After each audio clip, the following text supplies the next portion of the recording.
بسم اللہ الرحمن الرحیم۔ السلام علیکم پیارے بچوں، آج آپ بہت ہی دلچسپ نظم پڑھنے جا رہے ہیں۔ اردو جماعت چہارم کا سبق نمبر 17 نظم گرمی۔ تو چلیے شروع کرتے ہیں۔ اس نظم میں ہم اس نظم کی نثر اور اشعار کی تشریح کریں گے اور اس سے اگلے ویڈیو لیکچر میں ہم اس کے مشقی سوالات کو حل کریں گے۔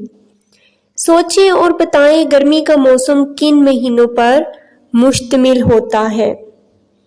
تو بچوں، گرمی کا موسم اپریل، مئی، جون، جولائی، اگست اور ستمبر پر مشتمل ہوتا ہے۔ گرمی کے موسم کے 3 پھلوں کے نام بتائیں۔ تو یہ آپ نے مجھے کمنٹ باکس میں خود بتانے ہیں۔ جی، کیا آپ کو معلوم ہے کہ دنیا میں ایک ایسا خطہ بھی ہے جہاں سارا سال برف جمی رہتی ہے؟ اس خطے کا نام ہے انٹارکٹیکا۔ ٹھیک ہے، اب ہم شروع کرتے ہیں صفحہ نمبر 111 پہ نظم گرمی۔ لیکن نظم شروع کرنے سے پہلے ہم اس صفحہ پر دیے گئے کچھ الفاظ کا تلفظ سیکھ لیتے ہیں۔ لو، دوپہر، ککڑی، چھٹی، تڑکے، کھیرے، جسم، غلہ، زحمت، رحمت۔ پہلا بند ہے، گرمی کا ہے زمانہ تم دھوپ میں نہ جانا، آتا ہے یوں پسینہ دوبھر ہوا ہے جینا۔ دوپہر کو نہ نکلو لو لگ نہ جائے تم کو، باہر جو گھر سے نکلو پانی بہت سا پی لو۔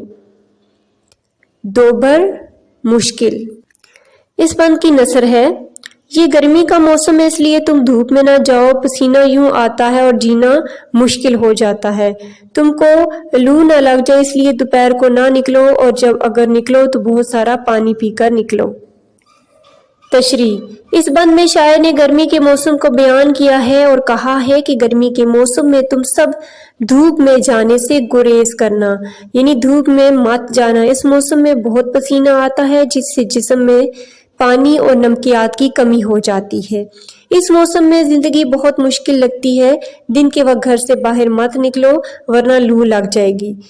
گرمی کے موسم میں گرم ہوا چلتی ہے جس سے بخار چڑھتا ہے، اور اگر گھر سے باہر نکلنا ضروری ہو تو گھر سے نکلنے سے پہلے بہت سارا پانی پی لینا چاہیے تاکہ پسینہ آئے تو حالت خراب نہ ہو۔ اب ہے بند نمبر 2، گرمی اگر ہوئی بھی پھر لو نہیں لگے گی، آئس کریم کھاؤ، شربت پیو پلاؤ، ککڑی بھی آ رہی ہے مخلوق کھا رہی ہے، باغوں میں آم آئے سب نے خوشی سے کھائے، دیکھو بہت سے لڑکے چھٹی کے روز تڑکے۔ ککڑی سبزی کا نام ہے۔ تڑکے کا مطلب ہے صبح سویرے۔ لو کا مطلب ہے گرم ہوا۔ اس بند کی نثر ہے، اگر گرمی ہوئی بھی تو لو نہیں لگے گی اگر تم شربت پیو گے اور آئس کریم کھاؤ گے، ککڑی بھی آ رہی ہے اور مخلوق اسے کھا رہی ہے، آم جو ہے وہ باغوں میں آئے ہیں اور سب نے خوشی سے کھائے ہیں۔ تشریح۔ اس بند میں شاعر کہتا ہے کہ اگر گرمی کا موسم ہے تو خوب پانی پیو، اس سے کیا ہوگا، پانی پیو اور آئس کریم کھاؤ، اس سے کیا ہوگا کہ گرمی اتنی نہیں لگے گی۔ ٹھنڈے مشروبات پیے جائیں تو پھر لو نہیں لگتی۔ اس موسم میں ککڑی بھی آتی ہے، ککڑی کی تاثیر ٹھنڈی ہوتی ہے، یہ ہمیں لو سے بچاتی ہے، اس لیے اللہ تعالیٰ کے بندے اسے کھاتے ہیں۔ اس موسم میں آم آتے ہیں، باغوں میں درختوں پر آم لگ جاتے ہیں اور یہ بہت ہی خوش ذائقہ پھل ہے اور لوگ اسے کھا کر خوشی محسوس کرتے ہیں۔ دیکھو بہت سے لڑکے چھٹی کے روز تڑکے، نہروں پہ جا رہے ہیں، جا کے نہا رہے ہیں، کھیرے اڑا رہے ہیں، تربوز کھا رہے ہیں، تم بھی چلو نہانے مر جائیں گرمی دانے۔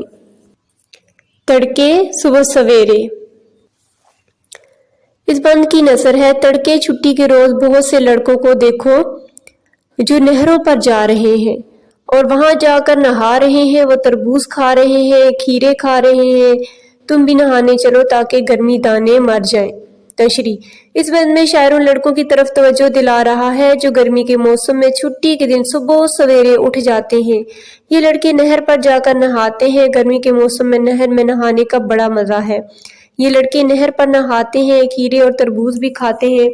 کھیرے اور تربوز دونوں کھانے سے ٹھنڈک ملتی ہے۔ تم سب کو بھی چاہیے کہ گرمیوں میں نہر کے پانی سے نہاؤ۔ نہر کے پانی سے نہانے سے گرمی دانے ختم ہو جاتے ہیں۔ اب ہے بند نمبر 4۔